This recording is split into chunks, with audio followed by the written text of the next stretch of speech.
love is a daily decision, being life-giving. So that whole thing we've talked about in class, how you're selfless, you give yourself to the other person, that agape love, and willing to give it to someone else, which is pretty cool. I know you guys probably want to see this a little bit more. Save the date. And it really is a daily decision. There are times, today in fact, I woke up and I was really grumpy. I was really, really tired, and many times I wake up and I'm really grumpy. You need to give me a couple minutes, but you just have to. It's a decision. You can either say, I don't feel like loving somebody else today. I just want to love myself and do what I want to do and what makes me happy. Or you can decide, this is the person that I made my commitment to, and I need to treat him or her with love and be. So it is a daily decision.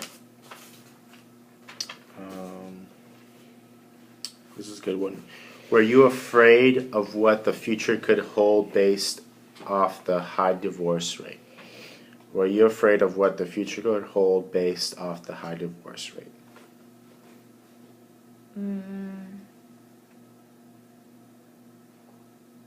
Do you have an answer?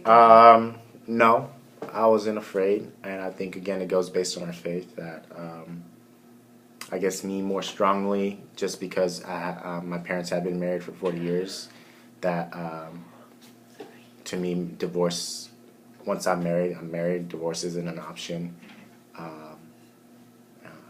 It's just I wasn't afraid of it, even though I did know the numbers, and since I was a professional athlete for a while, that it was higher, and I saw it a lot, in the clubhouse and stuff like that. A lot of guys who were divorced and now dating someone else and stuff like that. But I was never afraid of it. Yeah, I don't think I was afraid.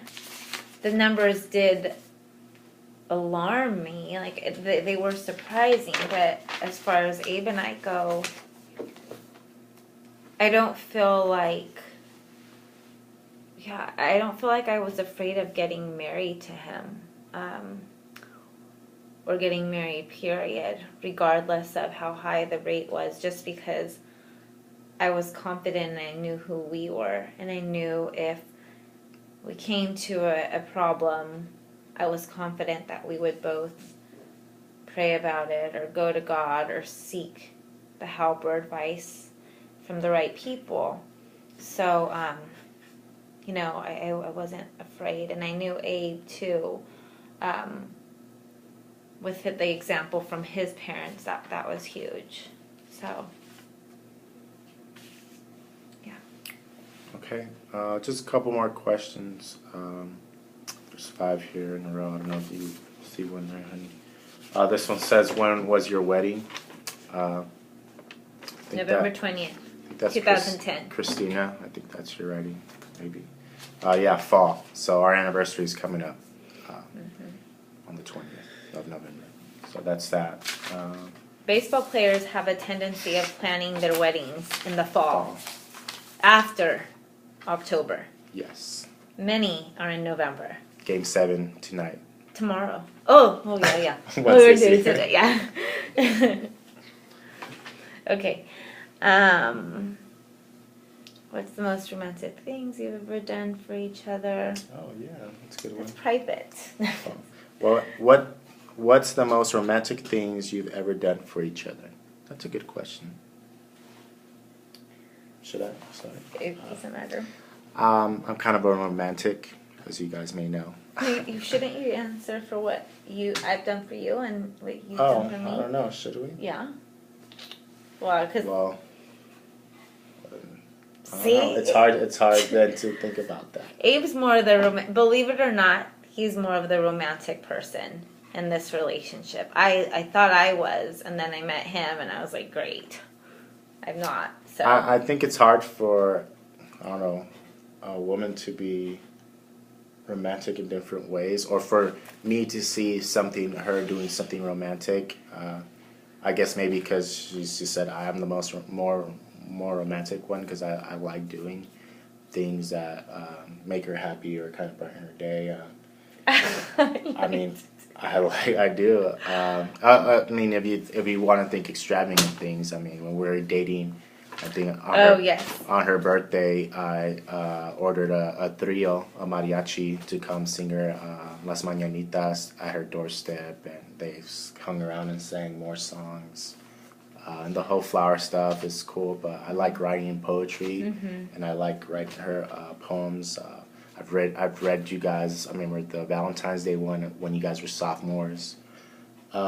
But just things like that, or playing songs for her that I hear. I mean, I love music, and it's sometimes the small things, but you know, the big things, you know, that I was able to do before were cool as well.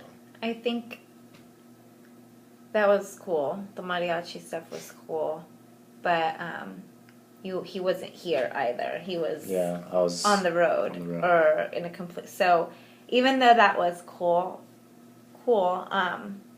For me, it's the small things that aren't really that small. So it's bringing flowers home randomly when I'm not expecting it. It's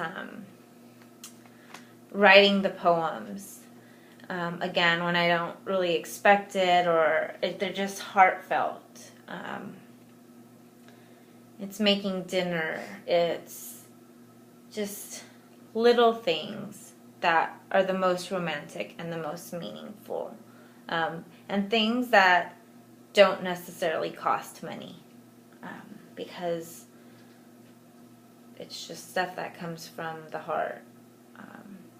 There's this thing we used to do. Every time we went out to eat, we would write notes on our receipts.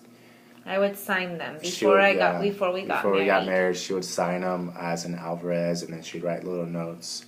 And I did it a couple times, and I actually have a box full of those receipts. We used to eat out of a lot. We still kind of do all the time. Still kind of do, but since we're out, you know, wherever I was, she came out sometimes during the summer. We ate a lot, and I think that was kind of romantic. The fact that we little love notes in our receipts that we'd find later and stuff like that. And our dates. Monday date nights and things like that. But our date night clothes are sweats. This sweater, that's my favorite. This pretty much is, if like we'll look at each other and be like, what are we wearing tonight? Date night? Yes. Date night clothes? Awesome. And we would take pictures in the photo booth. So that would be romantic. Those are things that we would do for each other. Yeah, that's cool. So, what were your I like this question. I don't know if it really pertains to all this, but I guess just a little background sort of where we started and where we're at now. What were your first impressions of each other? So, I have changed quite a bit since I've met Abe, and I'd like to say the same about him. But we met at this club in Long Beach called the V2O. At the time it was called V2O. Now it's like a restoration hardware store. But he had a fro with highlights. So imagine Mr. Alvarez with blonde highlights and a fro. And he was dressed to the nines. Collared shirt, nice jeans, like some nice shoes. And I don't really like bringing up old relationships, but the relationship I was in before him was a long one, and this guy took care of himself better than I did. So the last thing I wanted was a high maintenance guy. And when I saw Mr. Alvarez, I thought, oh no, I'm not going down that road again. And that was my first impression. It was completely wrong. That is not who he is, but I was definitely not interested. I think one of my friends that was there even tried to throw in the fact that he played ball. And then I was really not interested until I saw him the second time and I saw him who he really was. So he was in a Puma sweatsuit outfit, walking down the street with tennis shoes, getting food. And then that sold me from that point on. First impressions of her, it's kind of the same. Was polite, but not right away interested, kind of saw her as a little stuck up, kind of like, okay, this girl's a little bit, too much, or as you guys say, extra, a little extra. So kind of just was polite and was like, all right, no big deal, just kind of meeting one of my friend's friends, introducing me to her, and didn't think anything of it. Nothing was going to happen. Just kind of hung out that night until the second time we met, when I was just hanging out with some buddies, and I was going to go pick up some food for us, and ran into her with one of my other friends, who's one of my friends now. Yeah, there's definitely, there's definitely an attraction, physical attraction, but there isn't like, there she is. It was kind of like, oh, okay, a little stuck up there, but that all changed. We've both changed, and we've accepted for who we are and our flaws, and those first impressions are just memories. They're nothing that we have to. But I still get butterflies.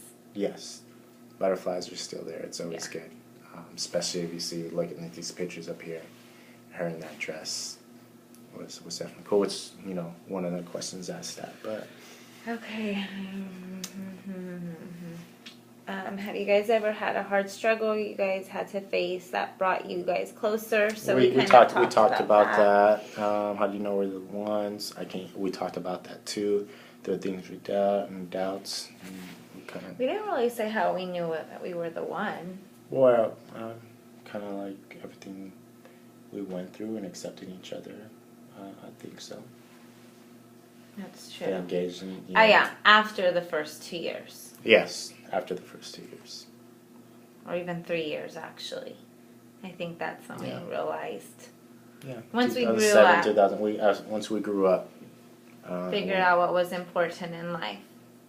Yeah, and that's kind of what this question asks. What talks do you think are necessary for a couple to have before getting married? Talk about what's important to each other, what you have plans not only for yourself, but someone who's going to be with you, and with you for a long time, and you're willing to give yourself to. Make sure those, everything's out in the open, your failures, your struggles, and have that openness with them, and don't hide anything that could damage a relationship later. Just kind of talk about goals and plans, and children, and what do you say, the way of living that you might want to have, as you want things, I talk to you guys a lot about the values that I have in my class, faith, family, and humor, and that's the same thing I use at home. We talk about our faith a lot, we are all about family, and we have to laugh. Yesterday, was it yesterday? We're at the clinic, and we're just like laughing about randomness, and everybody's kind of just quiet, and we're just cracking up. But it's just it's just what it is, and it was between us, and that's what the best thing was about it. So be able to laugh and joke with each other, and be kids, just be silly, be dumb. Sometimes it's so late. There's sometimes where it's so late we get delirious, and we do act dumb, like walk around the house acting completely loony. But it's what keeps us. It's what keeps us, together, and talk. We discuss everything, and sometimes maybe Abe feels we discuss a little too much, but that's one thing, again, my parents always told me, and I learned a lot through them and through their divorce, but that's one thing they said, was you need to communicate. And so communication is huge. We talk about everything we can possibly talk about, whether it's a bad day, I want to make this decision with work, with Isabella, financially. We really don't, even when it comes to, can I go get a Starbucks? Like, usually Abe's all about, whatever. But, we need to balance our finances we're on a budget. And so even something like that, we make sure we're in constant communication.